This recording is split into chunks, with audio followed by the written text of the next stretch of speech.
Good Morning Business, la matinale de l'économie. 10e édition de Big à l'Accor Arena. Vous n'avez pas pu passer à côté. C'est l'événement évidemment où il faut être au mois d'octobre. Bonjour Nicolas Dufour. Bonjour. Le directeur général de BPI France. Toujours autant de monde ici. Rendez-vous business parce qu'on rencontre des gens ici à Big. Ah, ça, si on rencontre pas de gens à Big, c'est que c'est un gros problème.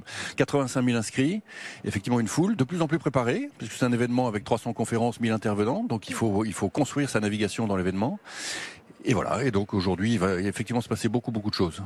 Il va y avoir 500 ateliers, il y a une scène avec 70 top speakers qui vont les uns derrière les autres venir. Il y aura Xavier Niel, il y aura plein de start-upers. Là, on vient y apprendre quoi? On vient y apprendre à être entrepreneur ou pas?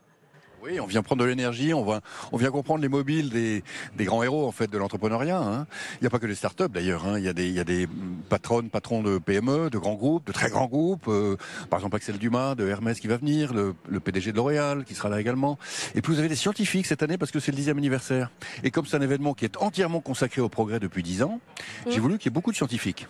Et alors, cette année, le thème, c'est le progrès. Le progrès, ça, c'est très BFM Business. C'est-à-dire que là, vous parlez quand même à des gens qui sont ultra convaincus que le progrès va changer le monde, qui sont dans une dynamique d'innovation. Mais vous avez fait une étude, là, que vous sortez en même temps, où on voit clairement qu'il faut convaincre quand même les Français que le progrès n'est pas excluant, mais qu'il peut faire partie de leur vie aussi. Ça, c'est un grand défi d'entrepreneur. Oui, absolument. Et les entrepreneurs ont un rôle considérable à jouer en la matière. D'ailleurs, les scientifiques aussi. Il faut qu'ils parlent plus. Ils parlent déjà pas mal, hein. Mais ils sont pas encore complètement au centre de la société française. D'une certaine manière, j'aimerais bien que l'audience de BFM Business soit multipliée par 4. Vous voyez ce que je veux dire?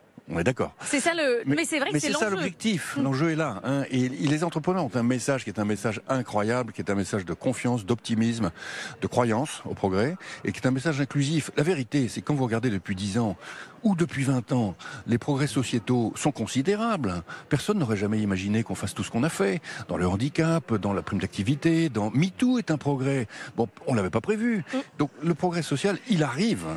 Il faut pas le nier. Et quand il arrive, il faut le remercier, le respecter, le reconnaître. Mais il y a un sujet de communication des entrepreneurs dans ce qu'ils font pour montrer que dans les territoires c'est utile, que pour l'emploi c'est utile, que pour l'intégration, il faut qu'ils parlent plus, les entrepreneurs, qu'on les voit plus. Absolument. Les entrepreneurs ont une tradition de frugalité dans la parole et un peu de timidité, on va dire. Hein.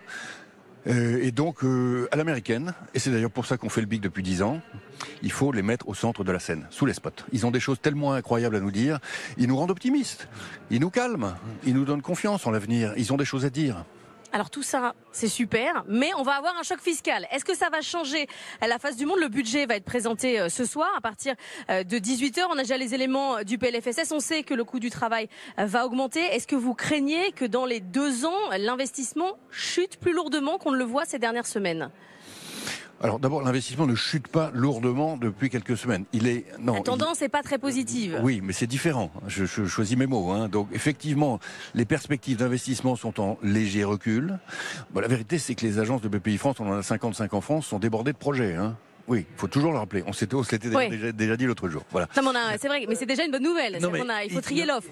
Il faut le dire. Voilà, il faut le dire. Donc il y a toute une partie de la France qui est en projection vers l'avenir, qui est en train de réinventer l'économie française. Bon, il y en a d'autres effectivement qui sont plus en souffrance. Au total, la France croit plus que l'Allemagne, croit plus que l'Italie, croit plus que etc. Alors le choc fiscal. D'abord, moi, j'attends de voir les détails ce soir. Et ce qui est sûr, c'est que l'augmentation de l'impôt sur les sociétés pour les sociétés de plus d'1 milliard d'euros aura probablement un peu de conséquences sur l'investissement, parce que ce que vous payez en impôts, c'est autant de machines que vous achetez en moins. Dans l'industrie, ça c'est absolument certain. Voilà. L'augmentation du coût du travail sur l'investissement, je pense, pas énormément de conséquences. Sur l'emploi, peut-être. Il ne faut pas le nier non plus. Hein. Maintenant, on est dans une situation budgétaire française qui est absolument dramatique, qui était d'ailleurs honnêtement anticipée. Il fallait bien payer un jour le prix du Covid, et donc toute la France doit s'y mettre. Toute la France doit s'y mettre. La société française doit maintenant, d'une certaine manière, reconnaître qu'elle a été soutenue comme personne au monde et faire les efforts qu'ils font pour rembourser une partie de cette dette. En tout cas, la stabiliser. Un mot juste d'automobile, parce que vous êtes administrateur de Stellantis. On aura Yann Vincent d'ACC sur ce plateau dans 20 minutes. Est-ce que vous avez l'impression que le progrès va sauver l'industrie automobile européenne? On va y arriver, on va dépasser le trou d'air dans lequel on est aujourd'hui? Écoutez, il y a 10 ans, personne n'aurait imaginé qu'on arrive à faire des voitures électriques comme on les fait aujourd'hui. Personne. Eh bien, il y a 10 ans, personne n'aurait imaginé ce que Musk a fait. Donc, on va vers l'électrification de la mobilité. Maintenant, il faut que les sociétés civiles l'acceptent. On ne va pas les forcer à acheter des voitures automobiles. Oui. Et donc, il faut qu'ils achètent ces voitures. Bon, la bonne nouvelle, c'est que la parité de prix entre le thermique et l'électrique est en train d'arriver. Donc, le problème du prix, d'autant plus que les bonus vont continuer, je pense sera solvable. En réalité, il faut des charges, des bornes de recharge. Il faut une infrastructure partout en Europe. C'est ça le grand sujet aujourd'hui. On a fait beaucoup de progrès, mais il faut incontestablement accélérer cet investissement. Ce qui veut dire que l'avenir de l'automobile électrique passe par les investissements publics dans les infrastructures. Pas forcément public. Regardez, Total fait un travail énorme d'investissement dans les bornes de recharge.